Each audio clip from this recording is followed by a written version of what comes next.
Nguchi Béanzin, vous êtes activiste panafricaniste, vous êtes installé en multiplex, voilà.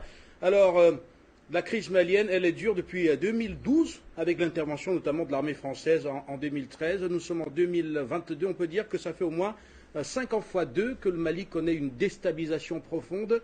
Alors, si la communauté internationale a accepté 10 ans de déstabilisation profonde, pourquoi est-ce qu'elle n'accepterait pas 5 ans de transition qui permettrait de redresser?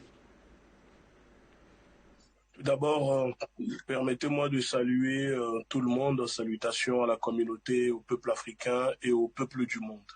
Et je vais répondre à votre question en commençant une citation de Cheikh Anta Diop qui disait dans Nation Nègre et Culture que voici donc qu'il ne suffit d'être noir de la tête aux pieds et d'avoir les cheveux crépus pour être un nègre.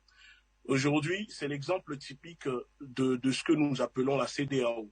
Des personnes qui sont noires, qui sont nègres, qui sont africains, mais qui en réalité ne le sont pas à l'intérieur et ne sont pas là pour l'intérêt des populations africaines. La CEDEAO est une organisation économique mafieuse faisandée, une caramilla, pour ceux qui comprennent l'espagnol, qui sert l'intérêt politique des usuriers négriers internationaux qui sont là pour asservir le peuple africain sous surveillance du colon français, mais surtout pas pour le peuple africain. Si la CEDEAO s'indigne aujourd'hui des décisions que prennent le peuple malien, parce que ce n'est pas Assimi Goïta, ni Choguel, ni les militaires qui prennent cette décision de prolonger la transition de 6 mois à 5 ans. Non, c'est le peuple malien réuni lors d'une assise à 90% qui a exprimé son souhait de prolonger la transition pour 5 ans. Alors, pourquoi encore devons-nous attendre que la CEDEAO valide cela ou réagir aux émotions de la CEDEAO? Je suis désolé, vous savez, c'est à la CEDEAO d'être au service du peuple malien et non au peuple malien d'être au service de la CEDEAO. Le gouvernement malien ne doit plus diriger le pays en fonction des réactions ni des émotions de la CEDEAO. Si les gens ne savent pas c'est quoi la CEDEAO, ici, on peut expliquer aux téléspectateurs qui nous écoutent et qui nous regardent c'est quoi la CEDEAO. Et je répète et je persiste là-dessus, les décisions de cette organisation sont souvent incongrues, biaisantées et surtout répugnantes. Alors, comment on peut encore espérer qu'une organisation qui est corrompue, nous savons les personnes qui siègent au sein de cette organisation, que ce ne sont pas des gens qui sont favorables au développement du Mali ni des pays africains. Au sein de la CEDEAO siègent des personnes comme Alassane Ouattara, qui en Côte d'Ivoire lui-même viole la constitution du pays pour briguer 3 mandats alors que la constitution dit de faire 2 mandats. Vous allez au Togo, Faure Gnassingbé est à son 4e mandat. En Guinée, Alpha Condé était au 3e mandat avant que les militaires ne le retirent du pouvoir. On n'a jamais vu la CEDEAO se plaindre pour cela. Parce que ces présidents vont dans le sens de la CEDEAO, se soumettent aux conditions de la CEDEAO et cela permet à la CEDEAO de servir la France qui est là pour protéger ses intérêts économiques, politiques sur le continent africain. Donc, du moment que nous le savons, Goïta et Choguel ne doivent plus chercher à jouer pour aller de gauche à droite, sinon la CEDEAO va les user. Il faut foncer tout droit. Il ne faut plus espérer que la CEDEAO valide ou pas ce que propose le gouvernement malien, parce que nous savons que la CEDEAO ne validera pas. Good luck, Jonathan. Vous allez au Nigeria. Ce monsieur n'est même pas considéré. Lui-même, quand il était au pouvoir, il n'a rien fait pour le peuple au Nigeria. C'est un vaurien, un corrompu. Vous prenez le président de la CEDEAO actuel, Nana Akufo, un néolibéral. C'est le monsieur qui sert à l'impérialisme, à l'oligarchie anglo-saxonne au Ghana. Allez au Ghana et regardez les ouvriers qui travaillent dans tout ce qui est l'industrie pétrolière. Regardez le salaire que gagnent ces ouvriers. Regardez la corruption au Ghana sous Nana Akufo, ami intime d'Emmanuel Macron. Alors, qu'est-ce que nous espérons encore de ces personnes, de ces usuriers qui travaillent pour les usuriers colons l'impérialisme. Moi, je dis que le Mali doit foncer. Le Mali ne doit plus espérer un calendrier favorable aux décisions de la CEDEAO pour sortir le Mali de l'impasse aujourd'hui. Parce que c'est des civils qui ont plongé le Mali actuellement dans ce désastre que nous connaissons.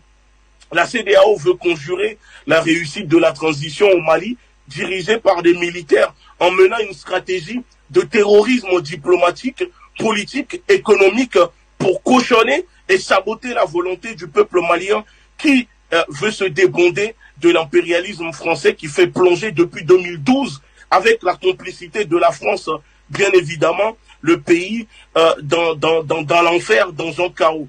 Le Mali est dans un foutoir, un méli-mélo, un micmac qui ne dit pas son nom. Aujourd'hui, les militaires sont arrivés et sont en train de vouloir sortir le Mali de ce micmac.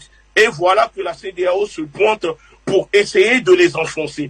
Vous savez, la CEDEAO me fait penser à ces personnes. C'est comme, je dis, la CEDEAO enfonce des cailloux dans la gorge du peuple malien et demande aux Maliens de vivre avec ces cailloux dans leur gorge. C'est ce que fait la CEDEAO, parce qu'elle sait pertinemment que sa politique, sa décision est là pour enfoncer les Maliens dans le gouffre.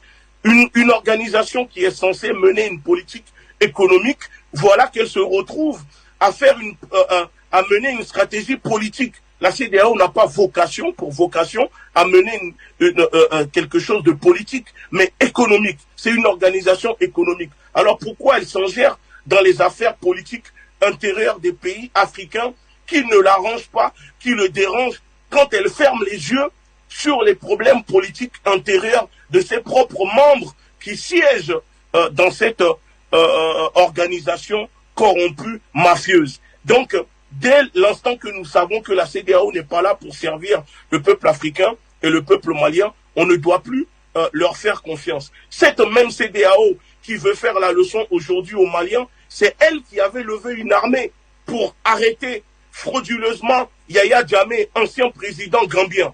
La même CEDEAO qui ferme les yeux sur les barbaries que subissent le peuple malien, le peuple africain, c'est la même CEDEAO qui avait fermé les yeux sur l'exfiltration en 2014 du portier Blaise Compaoré du Burkina Faso par les forces spéciales vers Abidjan avec la complicité et l'accord du ministre de la Défense de l'époque en France qui est aujourd'hui Jean-Yves Le Truand, comme je le surnomme, alias Basile Zaharov. Est-ce que la CEDEAO a réagi à cela? Non, au contraire, la CEDEAO a même participé à déporter Laurent Gbagbo vers la CPI pour remettre le pouvoir aux rebelles qui sont actuellement au pouvoir et qui ne respectent pas la constitution en Côte d'Ivoire. Comment des présidents qui siègent au sein de cette même organisation, qui pour la plupart ne respectent pas la constitution, qui limite à 2 mandats dans leur pays, peuvent aujourd'hui venir donner des leçons de morale à M. Goïta, à Choguel et aux colonels qui veulent seulement sortir le Mali de ce gouffre, qui ne veulent plus subir l'asservissement et qui refusent les dictats de la CEDEAO, cette corruption, cette magouille que propose la CEDEAO au peuple africain. C'est le peuple malien qui est souverain et c'est au peuple malien de décider. Et le peuple malien a décidé, la CEDEAO doit prendre acte et accepter cela. Si elle n'est pas d'accord, pas de souci, elle peut continuer sa route. Mais à l'heure où nous parlons, je vous le dis et je le répète, le gouvernement malien ne se pliera pas au calendrier de la CEDEAO. Ça, je le sais. Et comme je dis, je parle souvent avec les membres du gouvernement et je sais déjà, la CEDEAO le sait et la CEDEAO elle-même reconnaît que le gouvernement malien est dans une ténacité aujourd'hui qui met une honte sur la CEDEAO. C'est pour ça que la CEDEAO cherche par tous les moyens pour faire capoter ce qui se passe aujourd'hui au Mali. Et nous devons inciter les Africains à conspuer ces traites qui servent l'intérêt exogène contre les populations africaines meurtries par des siècles de politique d'asservissement. Le Mali doit aujourd'hui se défaire des accords coloniaux de la CEDEAO qui les empêchent d'évoluer, car nous sommes dans une situation géostratégique, géopolitique. Il faut lire le monde dans sa globalité et dans sa réalité.